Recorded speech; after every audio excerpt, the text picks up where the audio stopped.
છો સનસની crime news. હવે જોઈએ અગત્યના સમાચાર। વડોદરા શહેરમાં કાયદો અને વ્યવસ્થાની પરિસ્થિતિ જાળવવા અને ઈદના તહેવાર દરમિયાન કોઈ અનિચ્છનીય ઘટના ન બને તે માટે વડોદરા શહેર પોલીસે ડ્રોનનો ઉપયોગ કરીને સઘન ચકાસણી હાથ ધરી છે। પોલીસ કમિશનરના સીધા માર્ગદર્શન હેઠળ સંવેદનશીલ વિસ્તારોમાં પોલીસ દ્વારા આકાશમાંથી બાજ નજર રાખવામાં આવી રહી છે। ટેકનોલોજીના આ ઉપયોગથી પોલીસને સ્થિતિ પર વધુ સારી રીતે નિયંત્રણ રાખવામાં મદદ મળી રહી છે। શહેરમાં તાજેતરમાં બનેલી કેટલીક ઘટનાઓને પગલે પોલીસ તંત્ર પહેલેથી જ સતર્ક બન્યું છે।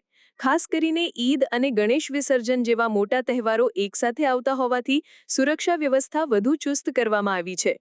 પોલીસ દળની સાથે સાથે ડ્રોન કેમેરાની મદદથી ભીડવાળા વિસ્તારો, ધાબા અને સાંકડી ગલીઓ પર ખાસ નજર રાખવામાં આવી રહી છે, જેથી અસામાજિક તત્વોની ગતિવિધિઓને અટકાવી શકાય। આ સર્વેલન્સથી કોઈપણ શંકાસ્પદ હિલચાલને તુરંત જ ઓળખી શકાય છે અને તાત્કાલિક કાર્યવાહી કરી શકાય છે। પોલીસના આ અભિનવ અભિગમથી નાગરિકોમાં સુરક્ષાની ભાવના મજબૂત બની છે। કાયદો અને વ્યવસ્થા જાળવવા માટે ડ્રોનનો ઉપયોગ એક અગત્યનું અને અસરકારક સાધન સાબિત થઈ રહ્યું છે। આ પગલાંથી શાંતિપૂર્ણ રીતે તહેવારોની ઉજવણી શક્ય બનશે તેવી આશા રાખવામાં આવી રહી છે। પોલીસ તંત્રનો ઉદ્દેશ તહેવારના માહોલને બગાડવાના કોઈપણ પ્રયાસને સફળ થવા દેવાનો નથી। સનસની ક્રાઇમ ન્યૂઝ ને સબસ્ક્રાઇબ કરો અને બેલ આઇકન દબાવી તાજી અને સચોટ ક્રાઇમ સમાચાર સૌથી પહેલા મેળવો।